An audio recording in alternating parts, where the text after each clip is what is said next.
నమస్తే. నేను కృష్ణాంజనేయులు. తెలుగుదేశం జనసేన బీజేపీ కూటమి ఏర్పడిన తర్వాత 3 సీట్ల పంపకం ఇప్పటికే పూర్తయింది. ఎన్నికల సిద్ధమయ్యేటువంటి విధంగా వేగంగా పావులు కదుపుతున్నారు. తెలుగుదేశం పార్టీకి సంబంధించినటువంటి 2వ జాబితా రేపు ప్రకటించబోతున్నట్లుగా మాజీ ముఖ్యమంత్రి తెలుగుదేశం పార్టీ అధినేత చంద్రబాబు నాయుడు మీడియా ముఖంగా వెల్లడించారు. అంటే ఇప్పటికే 94 అసెంబ్లీ స్థానాలకు అభ్యర్థులని తెలుగుదేశం ప్రకటించింది. మిగిలినటువంటి 21 ఏమో అసెంబ్లీ స్థానాలని జనసేనకి ఇచ్చారు. అదేవిధంగా 10 అసెంబ్లీ స్థానాలని బీజేపీకి ఇచ్చారు.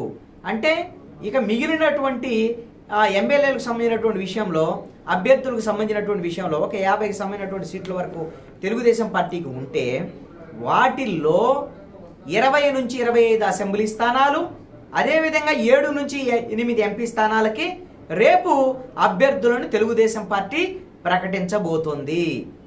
ఇది ఆల్రెడీ ఎవరెవరు అభ్యర్థులు ఉన్నారు, వివాదాస్పదం కానిటువంటి అవి ఏమున్నాయి, తెలుగుదేశము జనసేన బీజేపీకి సంబంధించినటువంటి పోటాపోటీ ఉన్నటువంటి సీట్లు ఏమున్నాయి, ఎక్కడైతే ఇంకా అసంతృప్తివాదులు ఉన్నారు, జనసేనకి ఇచ్చిన చోట తెలుగుదేశం అసంతృప్తివాదులు ఉన్నారు, తెలుగుదేశం కోరుకునేటువంటి చోట పోటీ చేసేటువంటి చోట జనసేన బీజేపీ వాళ్ళ అసంతృప్తివాదులు కూడా ఉన్నారు. వాళ్ళని ఆయా పార్టీలు బుజ్జగించుకునేటువంటి ప్రయత్నం అయితే వాళ్ళు చేస్తున్నారు. అయితే జనసేన బీజేపీ పోటీ చేసేటువంటి చోట తెలుగుదేశానికి సంబంధించినటువంటి వాళ్ళు అసంతృప్తివాదులు ఉంటే వాళ్ళందరినీ బుజ్జగించేటువంటి ప్రయత్నం రోజువారీగా ఈ 2-3 రోజుల నుంచి చంద్రబాబు నాయుడు కంటిన్యూస్గా చేస్తూ వస్తున్నారు. వాళ్ళందరూ అసంతృప్తివాదులతో మాట్లాడుతున్నారు, సర్ది చెప్తున్నారు. మనకి రేపొద్దున అధికారం వస్తే మంచి అవకాశం కల్పిస్తాం, మీరు ఎట్టి పరిస్థితుల్లో కూడా రెబల్గా పోటీ చేయొద్దు, మనము పోట్లాడుకుంటే ఖచ్చితంగా ఇది వైఎస్ఆర్ కాంగ్రెస్ పార్టీకి లాభం జరిగేటువంటి అంశంగా ఉంటుంది, దయచేసి మీరు మాత్రం సహకరించండి, రేపొద్దున అధికారంలోకి వచ్చిన తర్వాత మీకు అవకాశాలు ఇస్తామనేటువంటి విధంగా బుజ్జగించేటువంటి ప్రయత్నం అయితే చేస్తున్నారు. తాడేపల్లి గూడెంలో వలవల బాబ్జీ కానివ్వండి, అలాగా చాలా దాదాపుగా ఇప్పుడు 21 ఎమ్మెల్యే స్థానాలు జనసేన, అదేవిధంగా 10 బీజేపీ, అంటే 31. ఈ 31 చోట్ల తెలుగుదేశం పార్టీకి సంబంధించినటువంటి వాళ్ళు ఈ రోజున అసంతృప్తితో ఉన్నటువంటి పరిస్థితులు, సీనియర్లు కూడా ఉన్నారు దీంట్లో. సపోజు వైఎస్ఆర్ కాంగ్రెస్ పార్టీ నుంచి తెలుగుదేశం పార్టీకి వచ్చిన చోట ఇప్పుడు వసంత కృష్ణప్రసాద్ లాంటి వాళ్ళు మైలవరం నుంచి వచ్చారు. వాళ్ళకి ఇప్పుడు ఈ రోజున సమస్య వచ్చినటువంటి పరిస్థితి ఉంది. అక్కడ దేవినేని ఉమామహేశ్వరరావు గొడవ, అదేవిధంగా పార్థసారథి నూజివీడికి వెళ్ళాడు, అక్కడ అసంతృప్తికి సంబంధించినటువంటి వ్యవహారాలు, అదేవిధంగా అన్ని చోట్ల ఈ విధమైనటువంటి సమస్యలు ఈ రోజున సుమారుగా 50 నియోజకవర్గాల్లో ఇలాంటి సమస్యని ఎదుర్కొంటుంది తెలుగుదేశం పార్టీ. వీళ్ళందరినీ బుజ్జగించి బామాలి వాళ్ళ దగ్గర నుంచి సమస్య లేకుండా చేసుకునేటువంటి ప్రయత్నాలు చేస్తున్నారు. తర్వాత ఇక వాళ్ళు ఉంటారా పోతారా లేదా వేరే పార్టీలోకి వెళ్ళిపోతారో చూడాల్సినటువంటి పరిస్థితి అయితే ఉంది. మేము 2వ జాబితా అయితే ప్రకటిస్తున్నాం. అది 20-25 మంది అయితే ఉంటారు. ఆ తర్వాత మళ్ళీ ఇంకొక ఇబ్బంది లేని చోట మిగతా వాళ్ళని కూడా ప్రకటించేస్తాం అనేటువంటి విధంగా కూడా చంద్రబాబు నాయుడు చెప్పారు. ఎంపీ అభ్యర్థులు అయితే 25 ఎంపీలకు సంబంధించినటువంటి విషయంలో 2 జనసేన పోటీ చేస్తుంది, 6 బీజేపీ పోటీ చేస్తుంది, 8 పోయినాయి, ఇంకా 17 ఉన్నాయి. ఈ 17లో 7-8 సగానికి పైగా ఇప్పుడు అభ్యర్థులను ప్రకటించేస్తాం రేపని తెలుగుదేశం చెప్పింది. మరి మిగతా వాళ్ళని ఎప్పుడు ప్రకటిస్తారు ఏంటి చూడాలి.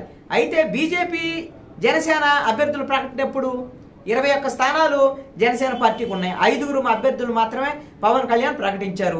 మరి మిగతా 16 మంది, అదేవిధంగా 2 ఎంపీలు ఎవరు? మరి పవన్ కళ్యాణ్ కూడా కాకినాడ నుంచి ఎంపీగా పోటీ చేస్తారంటున్నారు, అదేవిధంగా పిఠాపురం నుంచి ఎమ్మెల్యేగా పోటీ చేస్తారంటున్నారు.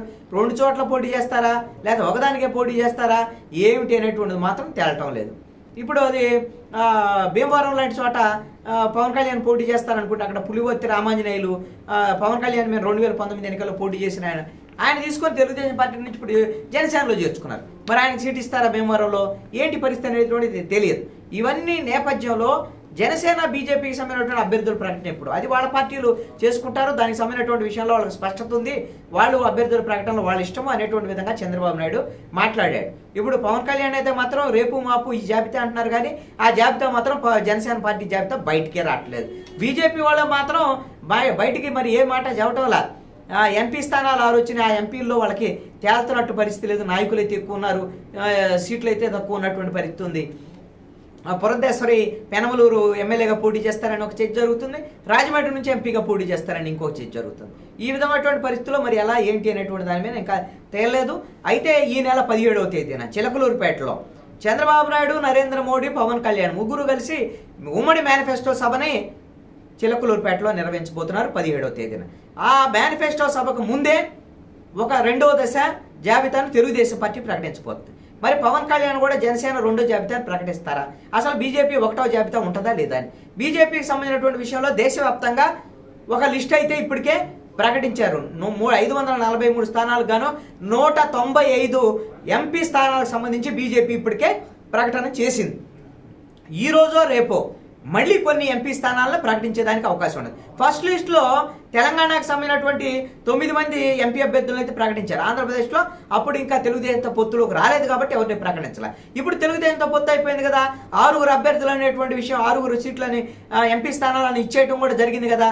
10 ఎమ్మెల్యే స్థానాలు ఉన్నాయి కదా. ఎమ్మెల్యే స్థానాలు ఆంధ్రప్రదేశ్ బీజేపీకి సంబంధించినటువంటి వాళ్ళు ఇక్కడ కూర్చొని నిర్ణయించేదానికి అవకాశం ఉండొచ్చు. కానీ ఎంపీ స్థానాలు ప్రకటించాల్సినటువంటి వాళ్ళు ఎవరు? ఢిల్లీ నుంచి కేంద్ర అధినాయకత్వం. కాబట్టి ఈ రెండవ జాబితాకు సంబంధించినటువంటి ఢిల్లీ నుంచి బీజేపీకి సంబంధించినటువంటి ఈ 6 స్థానాల్లో అభ్యర్థులు ఎవరు అనేటువంటి దాని మీద ప్రకటన వచ్చేదానికి అవకాశం ఉండొచ్చు అనేటువంటిది చర్చ జరుగుతుంది. ఇప్పుడు రఘురామకృష్ణరాజు లాంటి వాళ్ళు ఉన్నారు. నర్సాపురం బీజేపీ తీసుకుంటుంది. రఘురామకృష్ణరాజు అభ్యర్థి. ఇక అక్కడ వివాదం ఏముంది? 3 పార్టీల వాళ్ళు ఒకళ్ళే అనుకున్న తర్వాత. కాబట్టి అలాంటి కొన్ని సీట్లను ప్రకటిస్తారా అనేటువంటిది చూడాల్సినటువంటి పరిస్థితి అయితే ఉంది. ఈ 17వ తేదీన ఉమ్మడి మేనిఫెస్టో సభ కన్నా ముందే ఈ విధమైనటువంటి అభ్యర్థుల ప్రకటన వస్తుంది అని చెప్పేసి 3 పార్టీలకు సంబంధించినటువంటి వాళ్ళు ఎదురు చూస్తున్నటువంటి పరిస్థితి అయితే ఉంది.